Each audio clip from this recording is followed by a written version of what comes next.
네, 오늘부터 사순절 첫 번째 주일이 시작이 되었습니다. 원래 사순절은 제의 수요일이라고 불리우는 원래 지난 수요일이 바로 사순절의 첫날이었습니다. 사순절은 예수님의 고난을 묵상하고 부활을 겸허히 기다리는 40일의 시간을 말합니다. 그래서 수요일부터 시작하여서 주일을 제외한 총 40일의 일정을 우리는 사순절이라고 부릅니다. 그러다 보니 이 사순절에 조금 더 예수 그리스도를 생각하며 예수 그리스도가 우리를 얼마나 사랑했는지를 느낄 수 있는 시간이 바로 이 사순절 기간입니다. 그러니 이 사순절 기간에 여러분들도 특별히 세상사나 어떠한 일들 가운데 많은 생각할 일들이 있지만 그럼에도 불구하고 사순절이니까요. 사순절에 더욱더 예수 그리스도와 그 십자가의 사랑을 더욱더 생각하며 묵상하며 나아갈 수 있는 여러분들이 되시기를 주님의 이름으로 축원합니다. 자, 계속해서 우리가 고린도전서의 이야기를 보고 있는데요. 오늘은 함께 지어져가는 교회라는 이름으로 함께 말씀을 드리려 합니다. 고린도 교회 지금까지 계속 우리가 지금 보고 있어요. 오늘 이제 3장에 대한 마무리를 할 때인데요. 고린도 교회는 지금 심각한 분쟁을 겪고 있는 상태입니다. 어떤 분쟁이 있다고 말씀드렸죠? 그렇죠? 사람에 의해서 나눠져 버렸어요. 게바파, 그리스도파, 바울파, 아볼로파, 이러한 4개의 파로 나눠져 있다 보니까 그 나눠져 있는 것들의 모습이 사도 바울이 보기에, 때로는 하나님이 보시기에 너무 마음이 아픈 거죠. 그래서 그 당파가 나눠져 있는 심각한 분쟁을 겪고 있는 이 와중에 있단 말이에요. 그런데 이 문제를 해결하지 않는 한은 그 고린도 교회의 희망이 보이지 않는 거예요. 그래서 오늘 이 3장의 말씀이 이 문제를 해결하지 않는 한 교회에 희망이 없다라는 비장한 마음을 가지고 바울이 고린도 교회의 성도들에게 전한 메시지가 오늘 우리가 읽은 본문의 메시지입니다. 먼저 뭐라고 이야기하냐면 10절과 11절 우리 다시 한번 읽어보겠습니다. 내게 주신 하나님의 은혜를 따라 내가 지혜로운 건축자와 같이 터를 닦아두매 다른 이가 그 위에 세우나 그러나 각각 어떻게 그 위에 세울까를 조심할지니라. 이 닦아둔 것 외에 능히 다른 터를 닦아둘 자가 없으니 이 터는 곧 예수 그리스도라. 아멘. 지금 바울이 이 긴 두 절을 통해서 말하고 싶은 말씀이 뭐냐? 교회의 기초가 무엇이냐라는 거예요.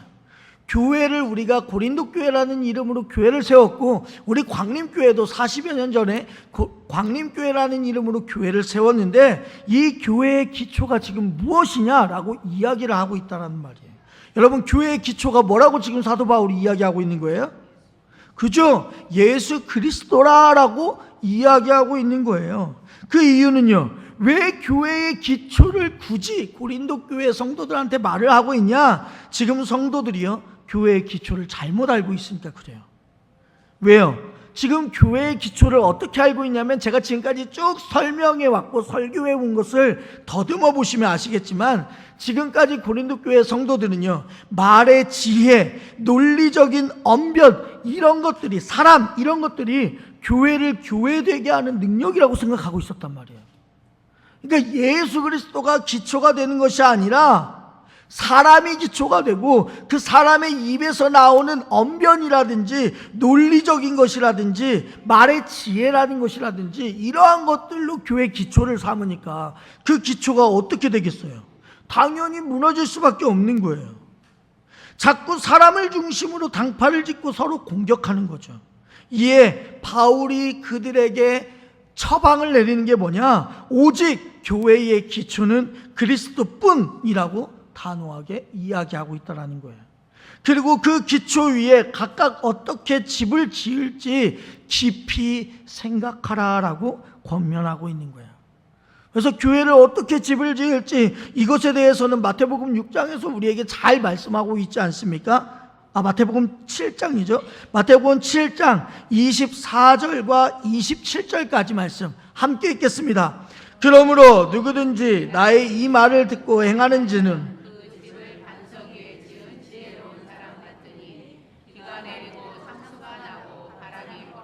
그 집에 부딪히되 무너지지 아니하나니 이는 주추를 반석 위에 놓은 까닭이요 나의 이 말을 듣고 행하지 않는 자는 그 집을 모래 위에 지은 어리석은 사람 같으리니 비가 내리고 창수가 나고 바람이 불어 그 집에 부딪힘에 무너져 그 무너짐이 심하니라. 아멘. 방금 읽은 말씀에서 누가 지혜로운 자다라고 예수님이 이야기하냐면 성경에서는요 집을 잘 지은 자가 지혜로운 사람인 거예요. 근데 그 집을 잘 지었다라는 이야기 어떤 이야기예요? 하나님의 말씀을 듣고 행하는 자가 바로 지혜로운 자예요. 여기에서 행한다라는 의미는요 하나님의 말씀대로 반석 위에 집을 짓는 자를 의미하는 게 바로 행하는 자. 반면 행하지 않는 자는요 하나님의 말씀을 듣지 않고 모래 위에 집을 지은 자가 바로 행하지 않는 자인 거예요. 여러분, 왜 이 말씀이 우리에게 다가왔냐면 오랜 세월 동안 여러분들이 신앙생활을 하셨잖아요. 적어도 대부분의 사람들이 10년 이상 신앙생활을 하셨을 거 아니에요. 많게는 40여 년 이상 신앙생활 하신 분들도 분명히 계실 텐데 오랜 세월 신앙생활을 한다 해도 우리의 의식 속에 끊임없이 뭐가 자리 잡고 있냐면 율법주의적인 사고가 자리 잡고 있단 말이에요. 그러다 보니 어떠한 느낌이 드냐면 내가 하나님 앞에서 무언가 열심히 해야만이 나한테 축복을 주시겠지. 즉 기브 앤 테이크라는 것이 우리 안에 자리 잡혀져 있는 거예요. 우리가 반드시 하나님께 뭔가를 해야만. 옛날에 우리 토속신앙처럼 물 떠다 놓고 이렇게 비나이다 하면서 내가 이렇게 노력하고 있으니 나에게 많은 것들을 주십시오 하는 것처럼 기독교 안에 그러한 율법주의적인 사고들이 들어와 버렸단 말이에요. 그런데 우리 하나님께서 원하시는 것은요 그런 게 전혀 아니에요. 여러분들이 뭔가 열심히 노력하고 하는 게 하나님께 있어서 뭐가 도움이 되겠습니까? 죄송하지만 아무런 도움이 되지 않아요. 여러분들이 억만금의 헌금을 한들 하나님이 그 돈이 필요 있겠어요? 전지전능하신 하나님이신데요 그 돈은 아무것도 쓸모가 없어요. 하나님은요 사람이 아니더라 하더라도 돌들로도 나를 찬양하게 하겠다라고 하신 분이 우리 하나님 아니겠어요? 그러한 하나님에게 있어서 우리의 열심이 물론 필요치는 않지만 그럼에도 불구하고 우리의 정성을 보시는 건 맞아요. 하지만 그 정성 때문에 하나님께서 우리에게 뭔가를 주신다? 우리 하나님은 그렇게 죄송하지만 쪼잔하신 분이 아니십니다. 우리 하나님은 그렇게 속 좁으신 분이 아니시란 말이에요. 우리가 아무것도 하지 않고 있다 하더라도 더욱이 우리가 큰 죄를 저지르고 있다고 하더라도 십자가상에서 자기의 목숨까지 내어주신 분이 우리 하나님이시란 말이에요. 그러니 집을 어떻게 짓는지보다 어디에 짓는지가 중요한 거예요. 어디에 지어져야 되는 거예요? 하나님의 말씀 위에. 그걸 우리는 성경에서는 반석이라고 이야기하고 있단 말이에요. 그래서 하나님의 말씀에 순종하느냐 그렇지 않느냐가 신앙의 기준이 되는 거예요. 방금 읽었던 말씀 앞구절에 보면 22절과 23절 함께 읽겠습니다. 그날에 많은 사람이 나더러 이르되 주여 주여 우리가 주의 이름으로 선지자 노릇을 하며 주의 이름으로 기준을 쫓아내며 주의 이름으로 많은 권능을 행하지 아니하였나이까 하리니 그때 내가 그들에게 밝히 말하되 내가 너희를 도무지 알지 못하니 율법을 행하는 자들아 내게서 떠나가라 하리라. 아멘. 이 말씀을 하시고 나서 좀 전에 우리가 읽었던 반석 위에 집을 짓고 모래 위에 집을 짓는 자의 이야기가 바로 이어져 나오는 거거든요. 근데 여기서 우리가 살펴봐야 될 것은 주님이 단호하게 너희는 누구냐? 나는 너희를 도무지 모르겠다라고 말한 사람들이 누구예요? 여기 있는 사람들이 누구냐면 선지자 노릇도 하고 귀신도 쫓아냈던 사람들인 거야. 다른 말로 말하면요 하나님의 이름을 빌려서 능력을 행했던 사람이란 말이에요. 그런데 하나님이요 오히려 그들을 어떻게 하는 거예요? 모른 척하는 거예요. 모른 척하는 거예요. 왜요? 집을 짓는 것도, 어떠한 하나님의 놀라우신 능력을 받아 그 능력을 행사하는 것도 그 근원이 예수 그리스도가 되지 않으면요, 그건 다 불법을 행하는 것과 마찬가지라는 거예요. 그래서 하나님이 예수님의 이름으로 그러한 모든 기적들을 행하지 않으면 너희 누구야? 도대체 누구길래 그러한 예수님의 이름을 갑작스럽게 빌려와서 그러한 기적을 행해? 누구 마음대로? 이런 식으로 하나님이 열이 받으신다라는 것이에요. 그래서 바울은요, 고린도 교회의 분쟁이요, 성도들이 교회의 기초를 제대로 알고 있지 못했기 때문에 일어나는 일이다라고 생각했단 말이에요. 그래서 지금 교회의 기초가 누군지부터 너희들이 다시 한번 바로 알아야 된다 해서 교회의 기초가 예수 그리스도라는 사실을 다시 한번 사도 바울은 고린도 교회 성도들에게 이야기하고 있다라는 거예요. 여러분, 교회만큼요, 우리의 죄성이 폭로되는 공동체가 없어요. 이상하게 교회만 오면 우리의 죄라는 게 무엇인지 드러나게끔 되어 있어요. 왜 그러냐? 말씀 가운데 우리를 비춰다 보니까 우리가 죄인이 아니고서는 아무것도 할 수 없는 거예요. 아마 몇몇 분들의 성도들도 이런 느낌 받으셨던 적 있을 거예요. 어느 날 목사님이 갑자기 설교를 하는데 그 말씀이 꼭 나한테만 하는 이야기 같다라는 생각이 들 때가 있을 거 아니겠어요. 그게 다 내 양심에 찔리는 거거든요. 그게 뭔 말이냐면 내 죄가 그 말씀을 통해서 드러나고 있다라는 거예요. 그렇게 하는 게 바로 교회의 확실한 기능이거든요. 그래서 여러분, 교회는요, 온전하고 잘나고 떳떳한 사람들이 모이는 곳이 아니에요. 지난번에도 한번 말씀드렸죠. 교회는요, 아니 의사는요, 병든 사람에게 있어서 필요한 사람이 의사인 거예요.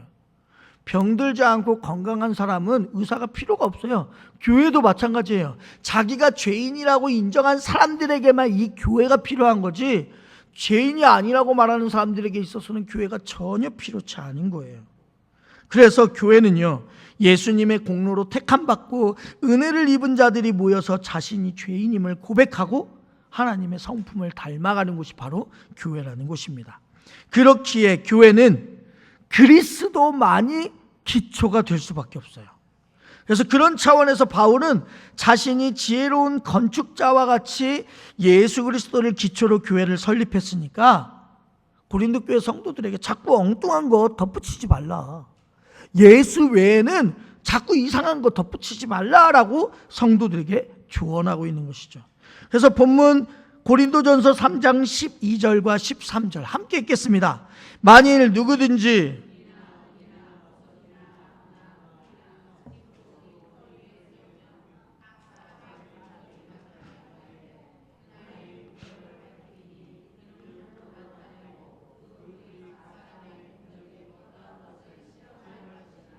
아멘. 제가 말씀 가운데 이제 색깔별로 칠한 것들을 잘 보시면 돼요. 말씀을 살펴보니까 금, 보석, 나무, 풀, 집 이렇게 6가지 재료가 등장하잖아요. 이 재료를요 3가지씩 해서 2부류로 나눕니다. 이 2부류로 나눈 이유는 이에요. 불로 태웠을 때 타는 것과 타지 않는 걸로 나눈 거예요. 즉 크게 불로 태웠을 때 타지 않고 영원히 남는 것과 소멸하는 것으로 구분했단 말이에요. 금, 은, 보석은요 불로 태웠을 때 영원히 남는 것, 나무, 풀, 짚은 소멸되는 것. 우리 인생 가운데도 영원히 남을 것과 일시적으로 있다가 사라질 것이 분명히 우리 인생 가운데도 존재하거든요. 그게 과연 뭘까요? 그걸 우리는 생각을 하셔야 되는 거예요. 왜냐? 우리는 각기 다른 직분으로 사역하지 않습니까? 누군가는 목회자로서, 누군가는 장로님으로서, 누군가는 권사로서, 안수집사님으로서, 집사로서 여러 가지 직분을 가지고 사역을 하는데, 만약 그 사역이요 그리스도로 인하여서 접붙여져 있는 사역이라면 그건 영원히 남을 공적에 해당하는 거야. 그런데 그 사역 가운데 단지 그리스도의 이름을 빌려서 나의 명예와 야망을 추구하는 사역이라면요 그거는 분명 소멸된 공적이라는 것을 이야기하기 위해서 이 말씀이 있단 말이에요. 그러면서 에베소서 2장 20절에서 22절 함께 읽겠습니다. 너희는 사도들과 선지자들의 터 위에 세우심을 입은 자라. 그리스도 예수께서 친히 모퉁이 돌이 되셨느니라. 그의 안에서 건물마다 서로 연결하여 주 안에서 성전이 되어가고 너희도 성령 안에서 하나님이 거하실 처소가 되기 위하여 그리스도 예수 안에서 함께 지어져 가느니라. 아멘. 이 말씀은요, 교회가 어떻게 세워졌는지를 이해하는데 참으로 중요한 말씀이거든요. 모퉁이 돌에 연결되지 않고서는 집을 지을 수가 없는 것처럼, 그렇죠? 예수님께 연결되지 않고서는 참된 교회가 될 수가 없다라는 거예요. 무엇이 영원하게 남고 무엇이 소멸될지 구분하는 방법이 간단하다는 거예요. 뭐냐? 그 사역이, 여러분들이 하는 그 모든 순종이, 모든 헌신이 그리스도라는 모퉁이 돌에 연결되어 있는가? 연결되어 있다면 그것은 영원하게 함께 있겠지만, 연결되어져 있지 않다면요, 그건 언젠가 소멸하게 될 것이라는 것을 우리에게 이야기해주고 있다라는 것이에요. 그러니 고린도 교회 성도들은 이 영적인 원리를 잊어버리고 있는 거예요. 분명히 바울이 처음에 고린도 교회를 세웠을 때 이러한 교육 안 했겠어요? 분명히 했을 거란 말이에요. 그때는 열심히 했겠죠. 그런데 그 열심히 어느덧 시간이 지나다 보니까 그 열심히 사라지면서 이러한 가장 기본적인 것까지도 사라져버리게 된 거예요. 그런데 그게 고린도 교회만의 문제겠냐고요. 우리도 마찬가지 아니겠어요? 여러분 기억해 보세요. 40여 년 전에 우리 교회가 세워졌을 때 그 열심과 그 기쁨과 그 열정이요, 지금 아직까지도 남아 계신가요? 그렇다면 참으로 땡큐하고 감사한데요, 근데 그렇지 않은 분들이 우리 한국교회 가운데 참 많아요. 지금 사도 바울이 하는 이야기가요, 단순히 고린도 교회에게 하는 이야기뿐만이 아니라 이 시간 이 자리에 앉아있는 우리 광림교회 모든 성도들에게 하는 말씀과 동일하단 말이에요. 그래서 우리는 어떻게 그러면 이 교회를 이끌어 나가야 되냐? 마태복음 20장 28절 함께 읽겠습니다. 인자가 온 것은 섬김을 받으려 함이 아니라 도리어 섬기려 하고 자기 목숨을 많은 사람의 대속물로 주려 함이니라. 아멘. 여러분, 하나님께서, 예수 그리스도께서 기초가 되시고 예수 그리스도께서 모퉁이 돌이 되시는 그 교회는 반드시 중요하게 생각해야 될 것이 뭐냐? 방금 읽은 말씀처럼 섬김을 받기 위한 교회가 되는 것이 아니라 목숨을 바치기까지 섬기는 교회가 되어야만이 그리스도가 모퉁이 돌이 된 교회라고 칭할 수가 있다라는 거예요. 저는 그러한 교회가 우리 광림교회가 되었으면 좋겠습니다. 섬김 받으려 하지 마세요. 섬기는 분들이 되셨으면 좋겠어요. 훈련은요, 여러분, 신앙생활과 별개가 아닙니다. 신앙생활 자체가 우리가 신앙의 훈련을 해가는 거예요. 그래서 오늘 본문 고린도전서 3장 16절 17절 함께 읽겠습니다. 너희는 너희가 하나님의 성전인 것과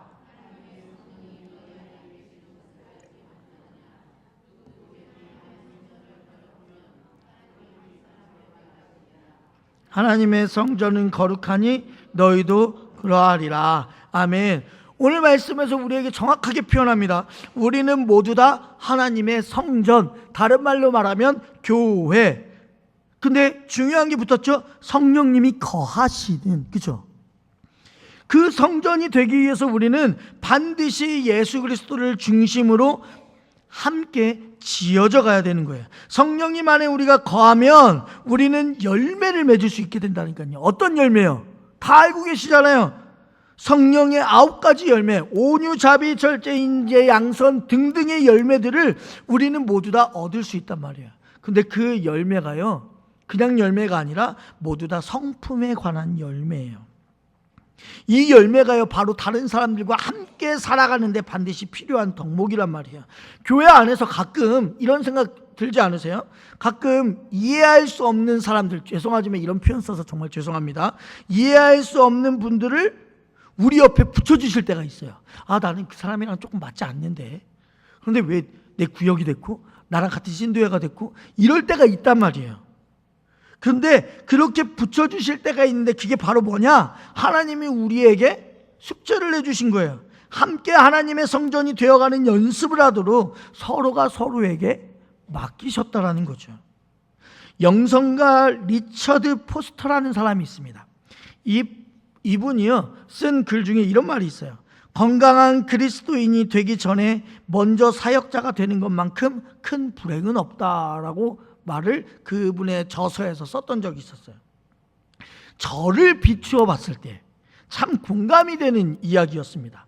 왜냐하면 뭐 여러분들도 느끼셨을지 모르겠지만 제가 목사 노릇하기에는 너무나도 솔직히 부족합니다. 그러면서 항상 고민하는 게 나한테 왜 이 성직을 맡기셨을까? 이게 제가 아직까지도 안고 있는 거룩한 고민이자 부담이기도 합니다. 그래서 하나님은 그분 앞에 목회자로 서는 것을 순종한 뒤에 폼 잡고 서 있는 저를 여러 모양으로 두드리고 잘라내며 깎아내리시는지도 모르겠습니다. 사역자 이전에 건강한 그리스도인으로서 만들 수 있도록 저를 다듬어 가신다고 저는 그렇게 생각을 합니다. 처음 교회에 와서 일을 먼저 배우는 사람이 있습니다. 기질상 열심인 사람은 여러분 신앙이 없이도요 헌신적이고 재빠르게 일을 할 수 있어요. 그런데 그 모습을 보고 신앙이 좋다고 착각해서는 안 된다는 것이죠. 고 오카는 목사님께서요 한국교회의 세 가지 문제점을 지적하신 적이 있었어요. 제가 지난 금요기도회 때 이야기 한번 드렸었는데 세 가지 문제점이 뭐냐? 한국교회는 복음을 다시 들어야 된다. 두 번째로는 한국교회에 양육이라는 게 없다. 세 번째로는 한국교회는 사람의 비전은 많은데 하나님의 비전, 즉 구원에 대한 긴박성이 사라졌다는 거예요. 이 세 가지를 한국교회의 위기라고 말했어요. 개인적인 위기이든 공동체적인 위기이든 위기의 순간 우리는 문제를 정확히 진단해야 될 필요가 있는 것이죠. 그런데 이러한 위기라는 게 어떤 의미냐? 우리에게 오히려 그 위기를 해결할 수 있는 기회가 된단 말이에요. 고린도 교회를 지금 현재 무너뜨린 가장 심각한 문제는 예수 그리스도를 기초로 생각하지 않으니까 그리스도 안에서 함께 지어져가는 지체임을 잊은 채 살아간 것이거든요. 우리 교회 또한 예수 그리스도가 기초가 되었다라는 것을 우리가 현재 잊고 있다면 어쩌면 우리에게 좋은 기회를 발판 삼아 하나님께서 이 위기를 이제 놀라운 기회로 붙잡게 하시기 위한 말씀이 오늘의 말씀이 아닐까 생각합니다. 그러니 사랑하는 우리 광림교회 성도님들, 여러분들은 성령님께서 거하시는 거룩한 성전들입니다. 그리고 또한 여러분들 한 사람 한 사람 교회라는 이름으로 우리 이 자리에 모였습니다. 그리고 이 자리에 모인 우리들을 광림교회라고 하나님께서 일컬어 주셨습니다. 그런데 이 자리 가운데요 예수 그리스도가 빠지시면, 예수 그리스도에 잇대어 살아가지 않으면 우리는 교회라고 말할 수가 없습니다. 그러니 우리 40여 년의 역사를 함께 지어져가는 교회로 다시 한번 세우기 위해서는 다시 한번 여러분들 마음 가운데 기초를 쌓으십시오. 그 기초는 예수 그리스도이십니다. 이 사순절 기간에 그 기초가 되신 예수 그리스도를 마음껏 묵상하시면서 그 그리스도가 주신 사랑을 마음껏 느낄 수 있는 우리 성도님들이 되시기를 주님의 이름으로 축원합니다.